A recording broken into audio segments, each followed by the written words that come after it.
The Street Files. A complete mystery short story every Wednesday. File 4. Rendezvous on Burgh Island.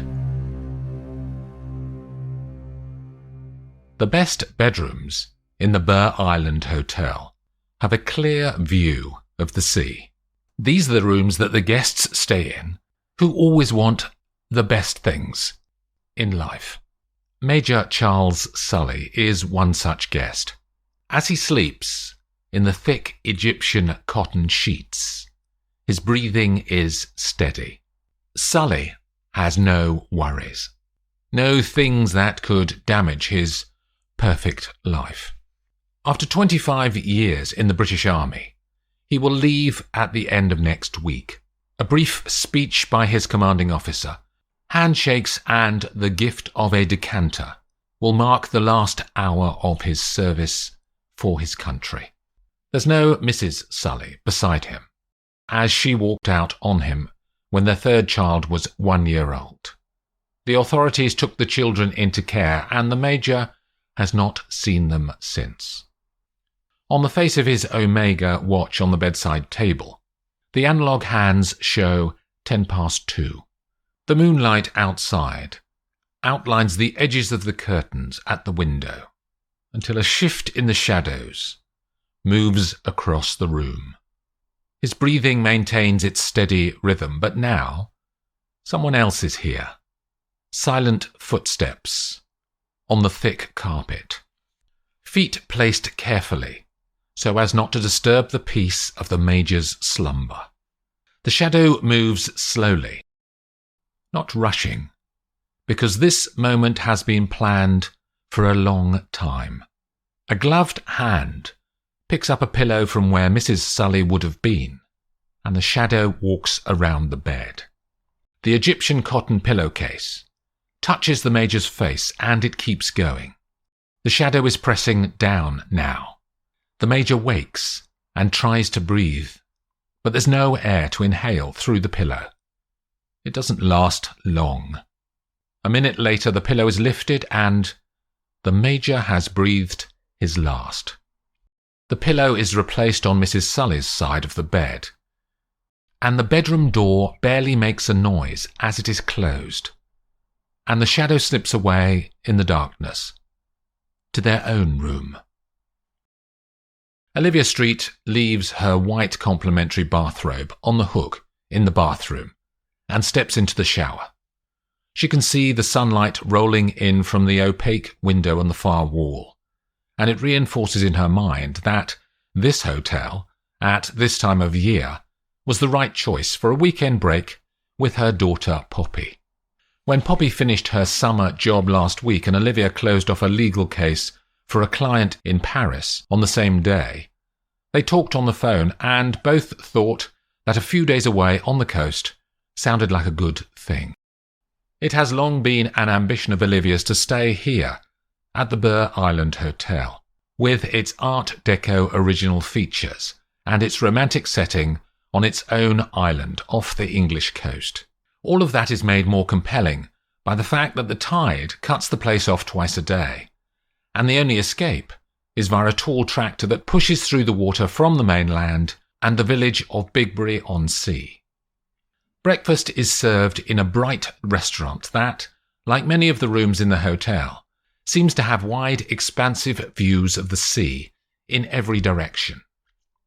There are a dozen people scattered across the tables, in 2s and 4s, as she is shown to a table, and Poppy appears 5 minutes later, looking sleepy. "It's beautiful here, Mum," says the girl, as she picks up the menu to order. Before their food arrives, Olivia sees a woman standing at the doorway of the room, wearing a black suit and a white shirt, which strikes her as incongruous for a weekend on the coast.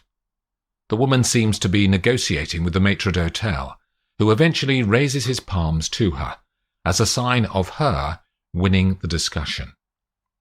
The woman steps out into the centre of the room. "Ladies and gentlemen, your attention, please," she begins. I'm Detective Fiona Braddock from the Devon and Cornwall Police. Due to an incident in the night, I'm going to have to ask you all to make yourselves available this morning to talk to my officers. She has dark hair cut to her shoulders. What happened? Says one of the guests. A gentleman has sadly been found deceased in his room. There are mumbled reactions at the tables. Who was it? Says the same guest.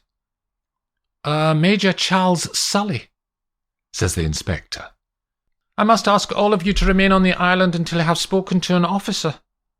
The mumbles turn into disgruntled murmurs now. How long will this take? Says one of the guests. Until we establish the facts, sir.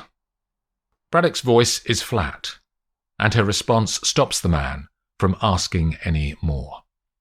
Braddock has a sergeant and a police constable with her to carry out the interviews, and the only place that can be found for them to use is a hallway at the end of one corridor, with 4 doors around it, which the inspector gets locked immediately to give them some privacy.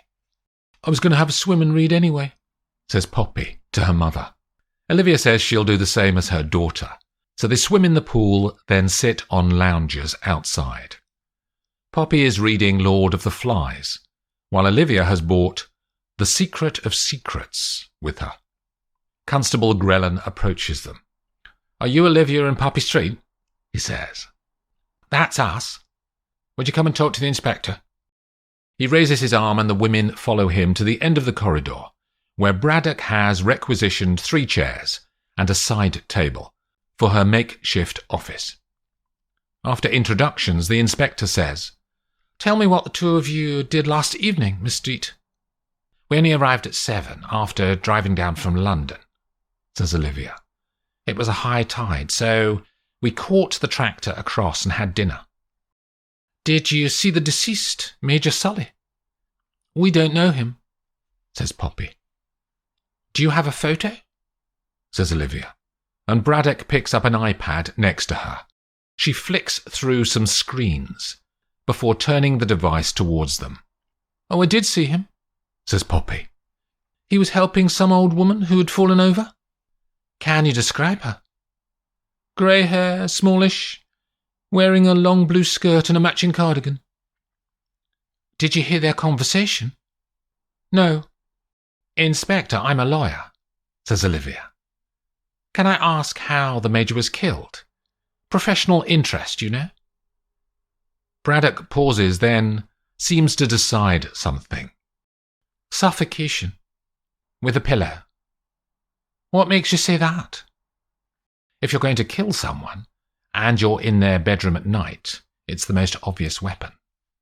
The inspector is regretting saying too much now. Have you got DNA evidence?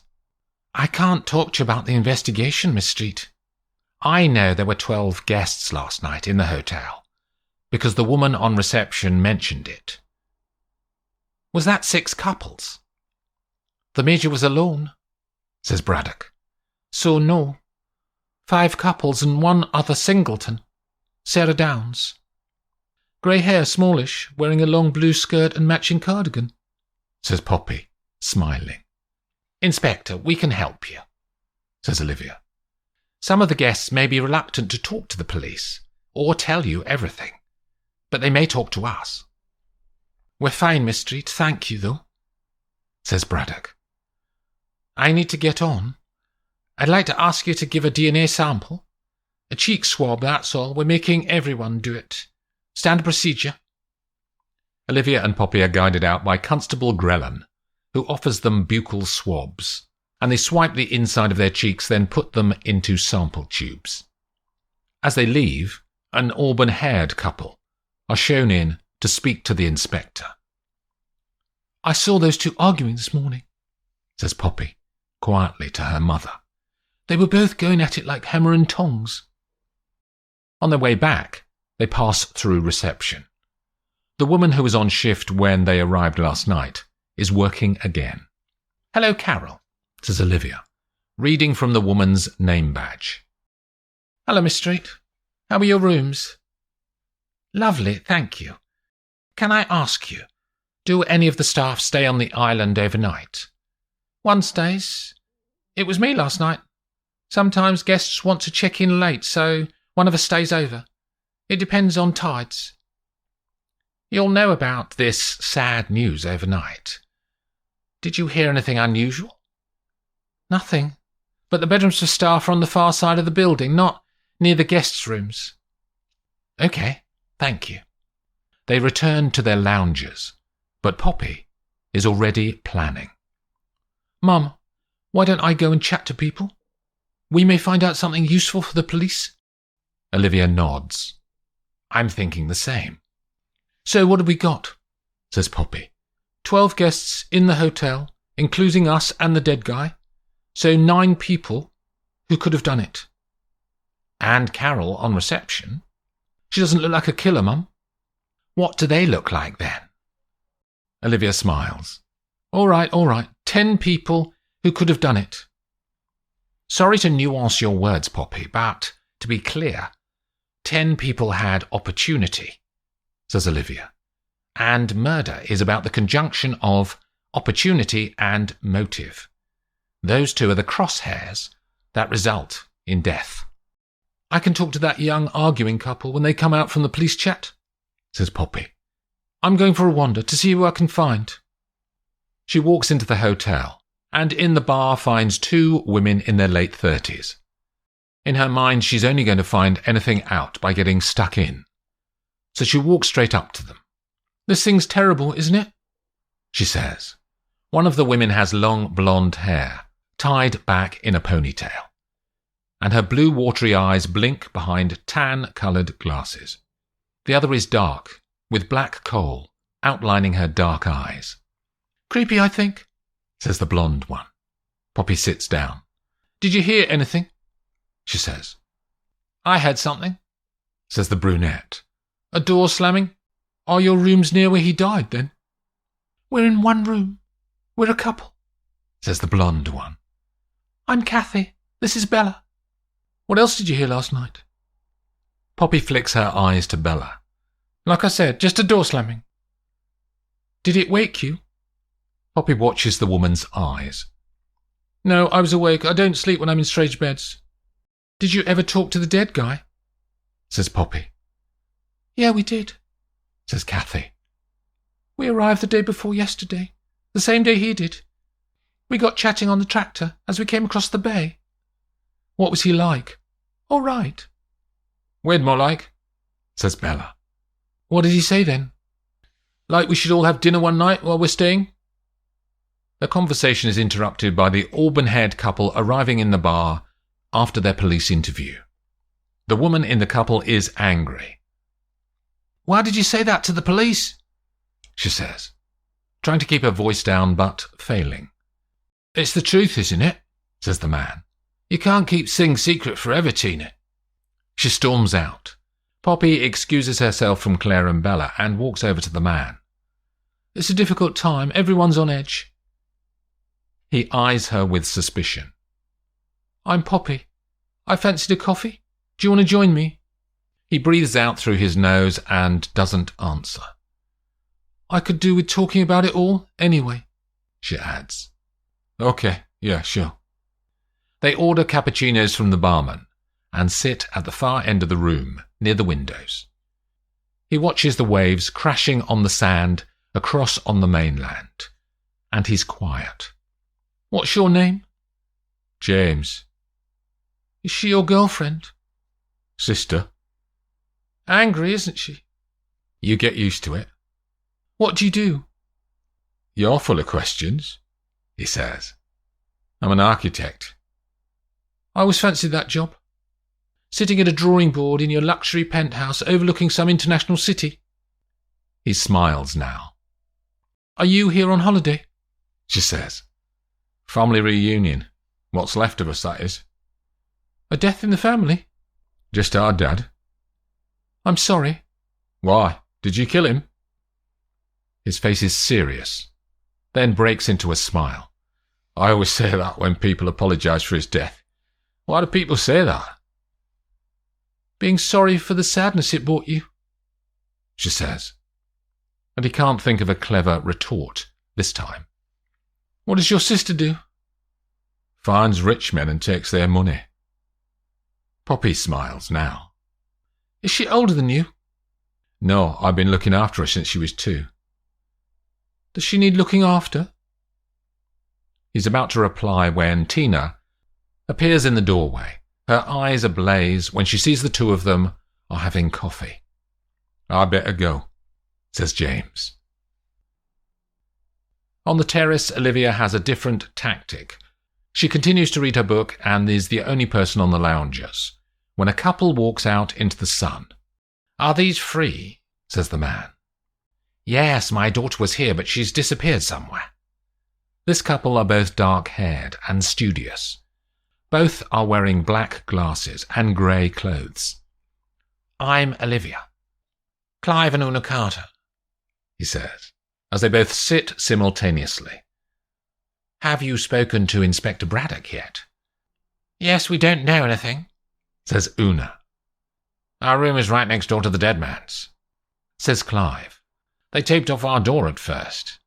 We couldn't get in." "You didn't know Major Sully?" "It's nothing to do with us," says Una. "I had a chat with him in the bar last night. He seemed decent enough. Just some old duffer." "He was only 59, says Una. "How do you know that?" Olivia checks the woman's face for telltale signs of the truth. Una is flustered at the question. "Someone said." Olivia can see that this woman lies badly. "What was he saying in the bar, Clive?" says Olivia, moving her body very slightly towards him and away from Una. "He was leaving the army next week. He came down here at the invitation of someone who he said he hadn't seen for years. He didn't say who it was, though." "He didn't have any plans after leaving the army?" "He didn't know," says Clive. "He seemed to be looking for something, you know, a meaning for his life sort of thing. As his army career was ending, he didn't say anything specific. It was just a feeling I got." Una is looking nervous. "Were you both talking to the Major?" Olivia looks at her. "No." Her voice is nearly a whisper. "I don't like that sort of person." Clive frowns, and Olivia notices. At that moment, Poppy walks out to the terrace. "Poppy, this is my daughter." Clive and Una smile at the teenager. "Can we talk, Mum?" The mother and daughter go inside and find a quiet corner to compare notes. "The ginger-haired couple are a brother and sister," begins Poppy. "They're angry. The 2 women in their 30s are a gay couple, and the dark-haired one is miserable and the blonde one is lovely." "Did any of them meet the Major?"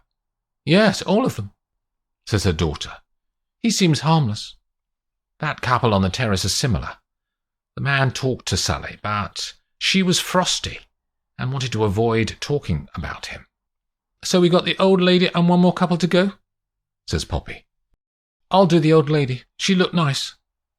They split up in search of their prey. The final couple have returned to the restaurant and are having a second breakfast. He is bald and tall and wide, and wearing a bright yellow shirt, while his wife is small and dark, and wears black. "I wonder if I could talk to you both," says Olivia, standing before their table. "All this police activity is disconcerting." "They just need to bloody get on with it," says the man bluntly, putting down his newspaper. "What did the police say when you met them?" "That they have no idea what they're doing. Useless. If I was in charge, they'd be bloody more efficient than this." "I've seen many police investigations," says Olivia. "I'm a lawyer, so I've seen how they work up close. This lot are okay?" "Can you get us out of the hotel if you're a lawyer?" he says. "I'm afraid not. The police can keep us here while they do their initial investigations." He sighs loudly and looks at his wife. "I told you this weekend would be bad timing to come, Rachel." He turns back to Olivia. "I had a golf weekend planned, but she insisted." "Have you found anything out about the killing?" Rachel looks directly at Olivia and ignores her husband's jibe. only that the Major was due to leave the army and was invited down here by an old acquaintance. You knew him, didn't you, Rachel? No, Larry, I didn't. I thought you said something to me like, he hasn't changed, when you saw him in the restaurant last night. No, you're mistaken. Larry sighs again and goes back to reading his newspaper.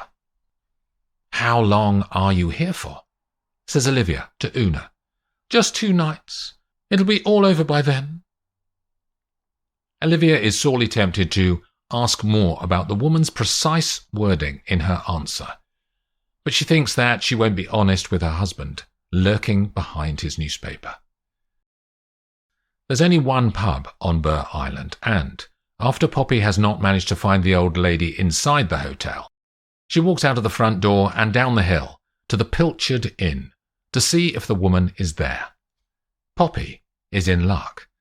The old lady, no longer in blue but now in green, is standing at the harbour's edge, watching the water in the bay across the mainland. It's beautiful, isn't it? Says Poppy, stopping next to her. It is, my dear. She turns to Poppy. You're very young. 18. Make the most of your youth, won't you? She smiles. Of course. Did you make the most of your youth? What's your name? Poppy. That's pretty. I'm Sarah. And to answer your question, when I was in my 20s, I met a man and fell in love with him and had his children. He was your age when I first met him. I was the older woman. Did all that make you happy? No, he was a drunk. I left him. Did you never meet anyone else? Says Poppy. He was the only one I ever loved. You can't choose who you fall in love with. I will, says the girl. Sarah looks at her. Oddly, I believe you. Poppy moves the conversation back to death. What do you think of this murder? I think that all things happen for a reason. Sarah opens her eyes wider. What was the reason for someone to kill him, do you think? Men like that have enemies. Sarah looks back out to the water. Men like what? The woman doesn't stop watching the waves. A life full of past indiscretions that leave a trail of damage, I suspect. I tripped in the bar last night and he offered me his hand. He tried to be charming, but I no longer fall for all that pomp and circumstance. As Poppy returns to the hotel, James and Tina are standing on the grass and arguing as usual. They don't see her approaching, so Poppy stops by the door and can hear their words, riding in on the breeze. You need to shut up about all of that, she says. I wish I hadn't told you now. It's bloody illegal, Tina. You can't go around doing it to people. In the end, your past catches up with you. You need to tell the police or they'll suspect you. It's never going to happen. As soon as we're off this island, I'm going to travel a long way from you and your bloody overbearing control. She hurries back inside the hotel, and Poppy only just manages to slip out of sight into a doorway as the woman rushes past. When she walks back into reception, the dark-haired Bella is there.